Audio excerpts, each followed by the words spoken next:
Shalom, peuple de Dieu, que la paix du Seigneur soit avec nous aujourd'hui. J'espère que c'est la grande forme pour tous, que le Seigneur nous dirige encore aujourd'hui. Jeudi dernier, on a parlé déjà du peuple d'Israël en Égypte, qui était pourtant le peuple aimé de Dieu, choisi de Dieu, mais voilà un peuple que Dieu s'est choisi lui-même, un peuple béni et qui avançait avec les bénédictions venant de son père Abraham, mais qui se retrouve en captivité en Égypte. Il a passé tellement d'années dans la captivité. Qu'est-ce que le Seigneur a fait? Envoyer un libérateur en la qualité de Moïse. Et quand Moïse est arrivé, il s'est présenté devant Pharaon. Qu'est-ce qu'il a fait?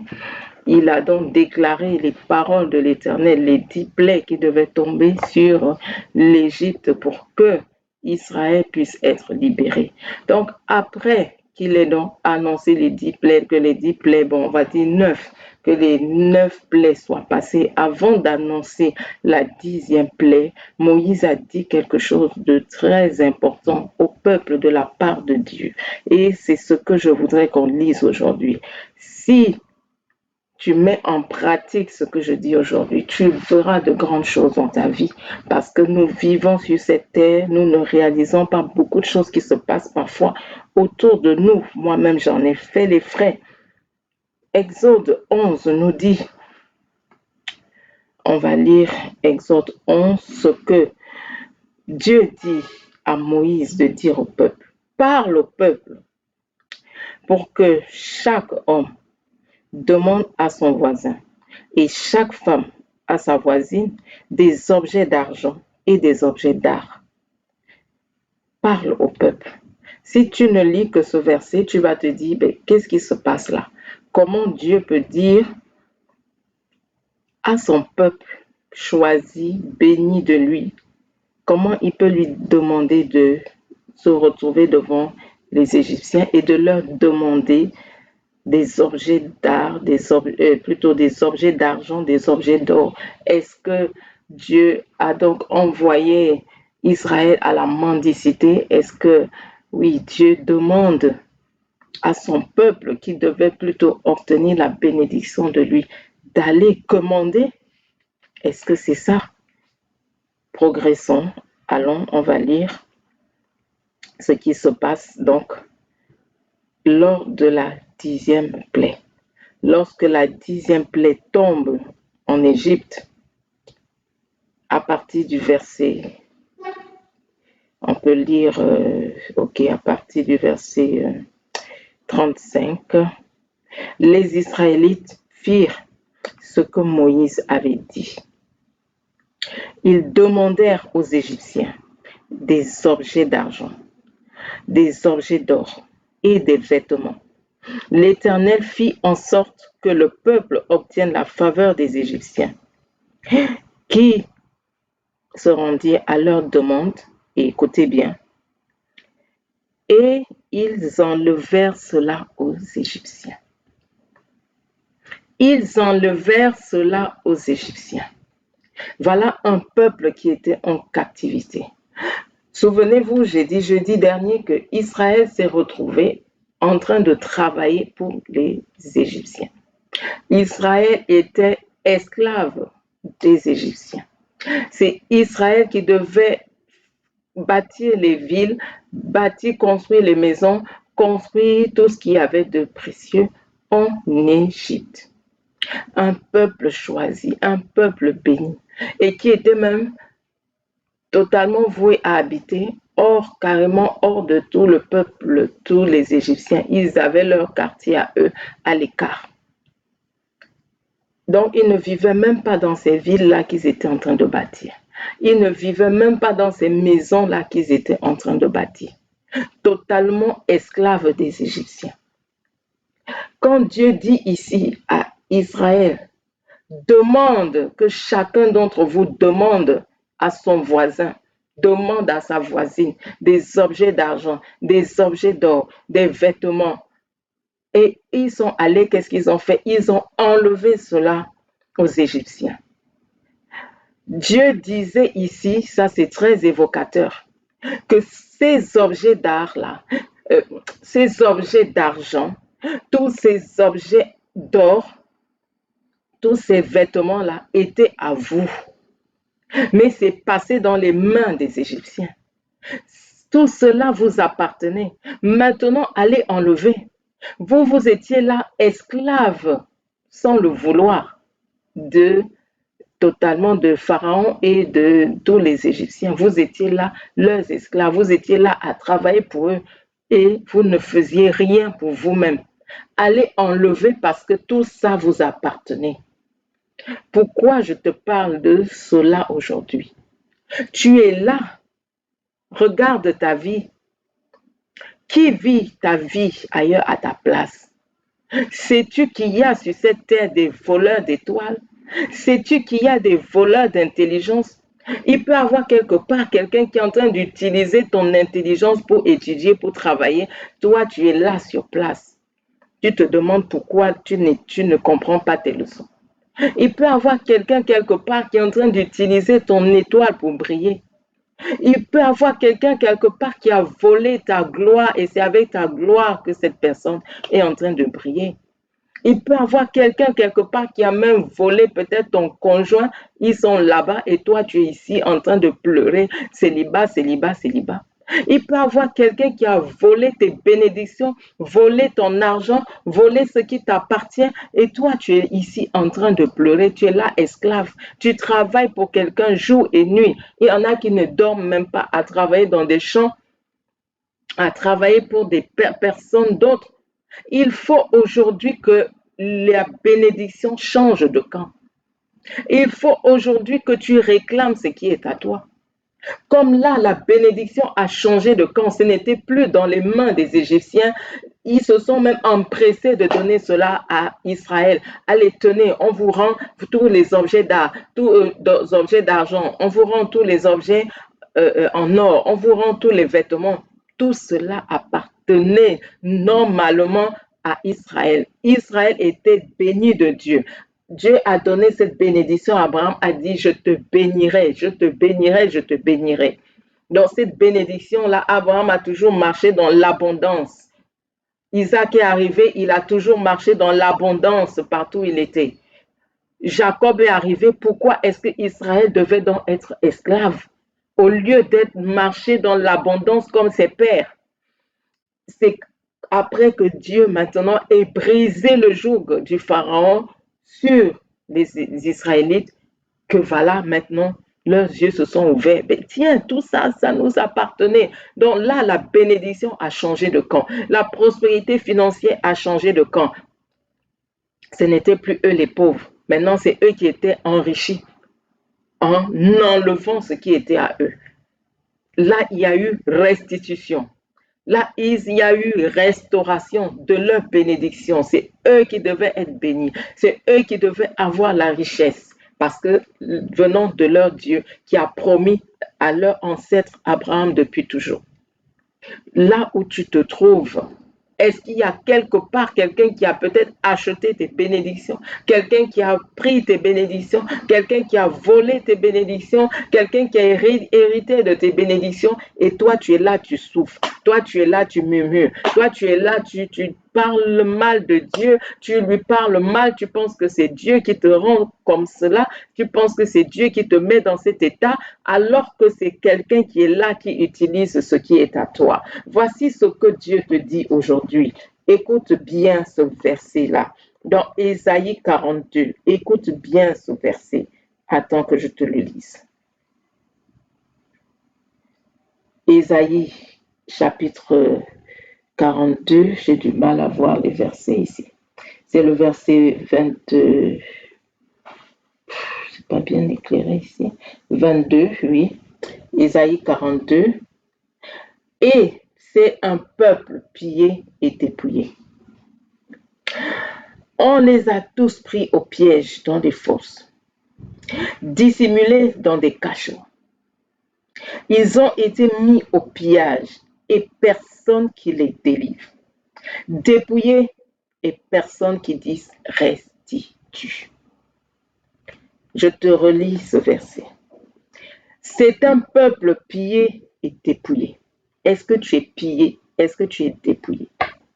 Pillé de tes bénédictions financières, pillé de tes bénédictions matérielles, pillé de tes bénédictions affectives, pillé de tes enfants, que ce soit enfants naturels, spirituels. Est-ce que tu es pillé maintenant de ton ministère, de ton travail, de tes finances, de tes relations? Tu es pillé de quoi? C'est un peuple pillé et dépouillé. On les a tous pris au piège dans des fosses. Es-tu dans une fosse comme Israël s'est retrouvé dans la fosse d'Égypte, la fosse de l'esclavage, de la servitude? Est-ce que tu es là, totalement sous le joug d'un pharaon, totalement sous le joug là d'un esclavagiste qui dit tu vas travailler pour lui jusqu'à la fin de ta vie, tu n'auras rien à toi, tu vas être là à seulement bâtir ses villes, bâtir ses royaumes, bâtir ce qui est à lui et toi-même tu n'auras rien et toi-même tu ne bénéficieras de rien. On les a tous pris au piège dans des fosses, dissimulés dans des cachots, dissimulés, cachés. Est-ce que tu es totalement couvert? Couvert, on met par des couvertures spirituelles de telle sorte que tu ne sois pas vu. Tu es là, tu te demandes, mais pourquoi? Moi, je suis belle, mais je mets des artifices, je mets tout ce qu'il faut sur mon visage, mais aucun frère ne me voit dans l'église, personne ne me voit. Pourquoi?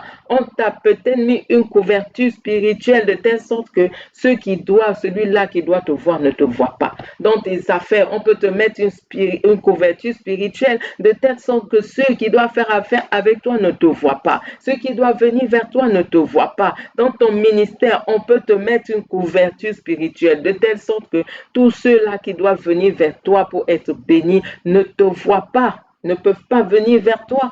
Tous ceux à qui tu dois exercer ministère, ils ne te voient pas parce que la couverture est là. Tu es dans un cachot, tu es dissimulé, tu es caché, tu es enfoui quelque part. Tant que spirituellement tu es enfoui, tu vas te dire, mais qu'est-ce qui se passe? Avec tout ce que je fais, mais pourquoi on ne me voit pas? Voilà.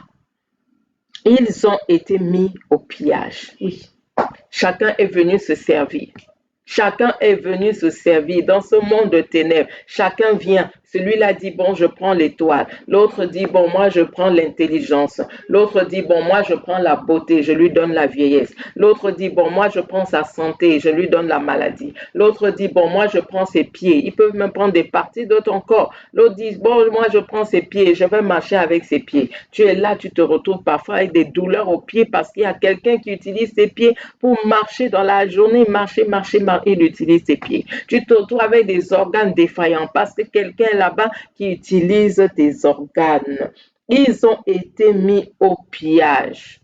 Tu as été pillé, regarde ta vie. Est-ce que tu as été mis au pillage? On t'a pillé financièrement? Est-ce qu'on t'a pillé sur le plan matériel, pillé ton intelligence, pillé tes études, pillé des choses dans ta vie, tes enfants? Est-ce qu'on t'a pillé quelque part? Regarde ta vie. Mais ce qui est dramatique, c'est quoi? On fait, oui, le tableau. On va faire le bilan. On regarde, on s'examine. Le diagnostic est posé. Mais voilà ce qui est pathétique. Personne qui les délivre.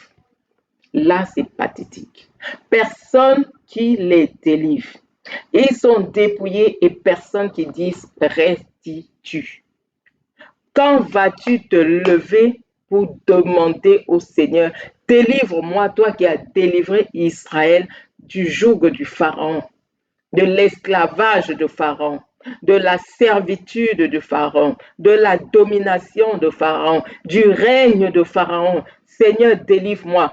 Quand vas-tu te lever pour insister, pour crier à Dieu, pour persévérer dans la prière, pour que ce jour-là soit brisé dans ta vie? Quand? Ils sont dépouillés et personne qui dit restitue. Dépouillé et personne qui dit restitue. Dépouillé et personne qui dit restitue. Quand vas-tu te lever et ordonner la restitution de ce qui t'a été pris? Quand vas-tu te lever pour ordonner la restitution? Oh, restituer. Restituer ma vraie vie. Restituer maintenant mon mariage. Restituer maintenant mes enfants. Restituer l'amour de mes enfants. Restituer l'intelligence de mes enfants. Restituer tout ce que vous avez volé dans les vies de mes enfants. Restituez mon mari, restituez maintenant ma femme, restituez ma bonne santé, restituez mes finances depuis ma conception, même avant même que je ne naisse, depuis ma conception jusqu'à aujourd'hui, même ce que vous avez volé dans mon futur. Je viens aujourd'hui, je dis restituez, restituez, restituez. Quiconque m'a volé, restitue. Quiconque m'a dépouillé, je t'ordonne de restituer. Voilà, est-ce que tu vas te lever dans la prière pour ordonner la restitution? Dieu dit, le bilan est là. On t'a volé, certes. On a pris des choses importantes dans ta vie, certes. On a pris des années de ta vie, certes. Israël, on a pris des années de sa vie en Égypte. Des années de sa vie, Israël a été là seulement à travailler pour d'autres personnes. Bâtir des villes pour d'autres personnes. Faire ce qu'il faut pour d'autres, c'est d'autres qui en jouissaient. Eux-mêmes, ils étaient là dans la pauvreté. Eux-mêmes, ils étaient là habités dans un quartier réduit, entassé. Eux-mêmes, ils étaient là. Alors qu'ils bâtissaient des grandes villes. Ils bâtissaient des immenses. Il paraît que même en Égypte, quand on voit les pyramides, ce sont les Israélites qui ont bâti tout cela.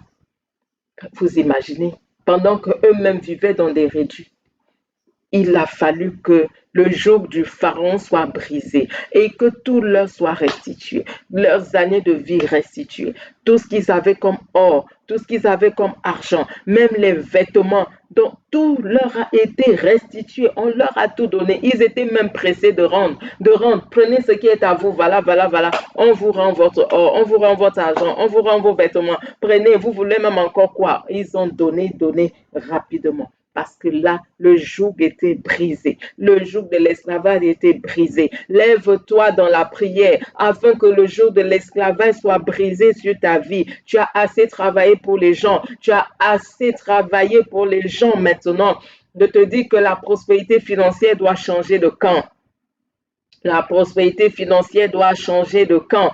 Tu dois te lever maintenant dans la prière. Tu dois te lever dans le combat. Tu dois te lever pour ordonner qu'on te restitue ta vie, qu'on te restitue ta destinée, qu'on te restitue maintenant le plan que Dieu avait pour ta vie, qu'on te restitue tout ce qu'on t'a volé depuis ta conception jusqu'à aujourd'hui. Note déjà tous ces sujets de prière et lève-toi dans la prière. Lève-toi dans la prière. Lève-toi, ordonne, même s'il te faut des heures, des jours, ordonne, dis restituer, que ce soit la sorcellerie familiale, tous mes ennemis, même vous les receleurs, il y a des receleurs, ceux-là qui ont acheté des choses qui ont été volées chez toi, donc qu'ils te restituent, même ces receleurs-là.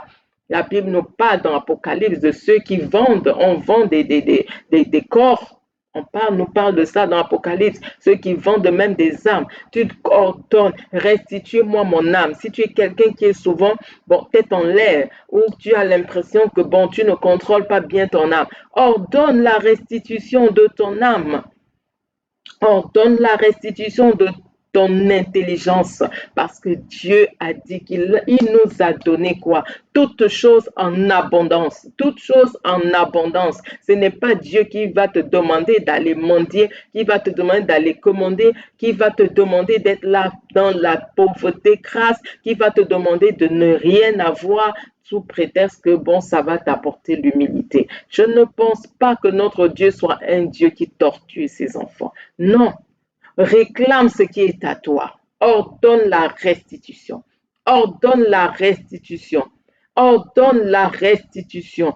Qu'on te restitue, qu'on te restitue, qu'on te restitue. Si c'est ton mariage, qu'on te restitue. Si c'est ta fécondité, qu'on te restitue. Si c'est le bon fonctionnement de tes organes, qu'on te restitue. Le bon fonctionnement de tous tes systèmes circulatoires, digestifs, respiratoires à tous les niveaux, qu'on te restitue toutes les parties de ton corps, qu'on te restitue maintenant tes années de vie, tes finances, ta prospérité financière. J'ai dit, ça doit changer de camp maintenant. Ça doit changer de camp. Sors de l'esclavage. Sors maintenant de la fosse. Sors de tout lieu maintenant où on t'a enfermé, de tout cachot. Sors maintenant de cet esclavage, cette servitude. Ça a assez duré maintenant. Ça a assez duré. Dieu dit, quand est-ce que tu vas demander? Je relis. Et personne qui les délivre. Quand est-ce que tu vas demander donc la délivrance? Quand est-ce que tu vas demander que Dieu brise ce jour-là sur ton cou? Quand est-ce que tu vas demander? Oui, si tu l'as déjà fait, continue, recommence, vas-y, jusqu'à ce que tu vois les effets dans ta vie, jusqu'à ce que tu vois que, ben, tiens, là, maintenant, là, je peux souffler à tel ou à tel niveau parce que je vois qu'ils ont lâché tel aspect de ma vie. Mais ne t'arrête pas. Dis, restituez-moi, restituez-moi mes années, restituez-moi ma vraie vie. Je sais que ça, ce n'est pas ma vraie vie. Quelle est la vie que tu mènes? Est-ce que c'est ce que Dieu t'a dit? Là, tu te vois en rêve, tu te vois peut-être grand, tu te vois peut-être dans tel ou tel métier, mais ce n'est pas ce que tu pratiques dans la vie réelle. Ordonne la restitution de ton métier, ordonne la restitution de ta vraie vie, ordonne la restitution de ta vraie place. Parfois, on échange même des places, on échange des endroits. Tu es là, tu es appelé à vivre aux États-Unis, quelqu'un qui change ta place et là-bas, à ta place, toi, tu es peut-être au Tchad. Il change de place. Ordonne qu'on te restitue ce qui est à toi. Qu'on te restitue. Restituez-moi. Restituez-moi. Restituez-moi. Donc toi-même examine ta vie. Tous les points où là, il faut la restitution. Note-les, note-les, note-les et tiens-toi dans la prière. Tiens-toi dans la prière. Vous me restituez ceci, vous me restituez cela. Qui que vous soyez, qui avez pris tel aspect de ma vie, restituez maintenant, restituez maintenant, restituez maintenant au nom puissant de Jésus. Et je suis sûr que tu témoigneras de l'intervention puissante de Dieu. Alléluia. Que notre Dieu nous bénisse pour cette exhortation. Encore, nous allons mettre cela. Mettez déjà en pratique et nous allons davantage prier par rapport à cela. Dimanche, soyez connectés et nous allons prier dimanche. Dimanche par rapport à ça, la restitution de tous les aspects de nos vies, nos étoiles, nos gloires, de tout ce qui nous concerne, que tout ce qui nous a été volé là, tout ce qui nous a été volé, tout ce qui a été pillé dans nos vies, que tout cela nous soit restitué au nom de Jésus. Et toi qui me suis, qui n'as pas encore donné ta vie à Jésus, tu n'as pas encore accepté Jésus-Christ comme Sauveur et Seigneur, je dis, donne ta vie à Jésus. Les temps sont mauvais. Tu as besoin de Dieu dans ton camp pour qu'il te libère, pour qu'il brise les jours et plus, qu'il ordonne la restitution, qu'il leur donne la restitution et que son plan parfait pour ta vie se réalise. Dis juste, Jésus, je veux que tu viennes dans ma vie. Sois le sauveur de mon âme. Sois le Seigneur de ma vie. Inscris mon nom dans le livre de vie. Réconcilie-moi avec le Père. Je veux devenir un enfant de Dieu à partir d'aujourd'hui. Sois béni. N'hésite pas à me contacter par YouTube ou par Messenger. N'hésite pas à me contacter. Et si vous êtes à Dakar, rejoignez-nous dans l'église Beth-Salel qui est au plateau. Le numéro de téléphone est en commentaire ou en description. Appelez-nous ou bipez-nous, on va vous rappeler. On va vous rappeler et c'est avec plaisir qu'on vous accueillera. Même si vous voulez plus de temps de prière, n'hésitez pas à nous contacter. Soyez richement bénis. Intégrez également le groupe de prière. Il existe, il est là. Un sujet de prière chaque matin. Un sujet de prière. Rejoignez le groupe afin d'avoir des sujets inspirés, des sujets vraiment que le Seigneur lui-même donne pour nous diriger, pour nous guider chaque matin. Nous sommes justement en train de prier cette semaine par rapport à la restitution de tout ce qui a été pris dans notre passé. Ensuite, on va passer à la restitution de tout ce qui a déjà été volé dans notre futur, que tout cela nous soit restitué au nom puissant de Jésus. Intégrez également ma chaîne WhatsApp pour pouvoir avoir une parole de foi chaque matin. La parole de foi qui va vous booster, vous encourager, que vous ne soyez pas seulement avec les mauvaises nouvelles qui tuent votre foi, les mauvaises nouvelles qui vous abattent, qui vous découragent, mais la parole de foi au quotidien qui va vous booster, vous donner, je vais dire, la vitamine C spirituelle pour pouvoir avancer dans la journée. Alléluia. Que le nom du Seigneur soit béni. demeurez sous sa grâce et surtout que la paix du Seigneur soit avec vous. Shalom.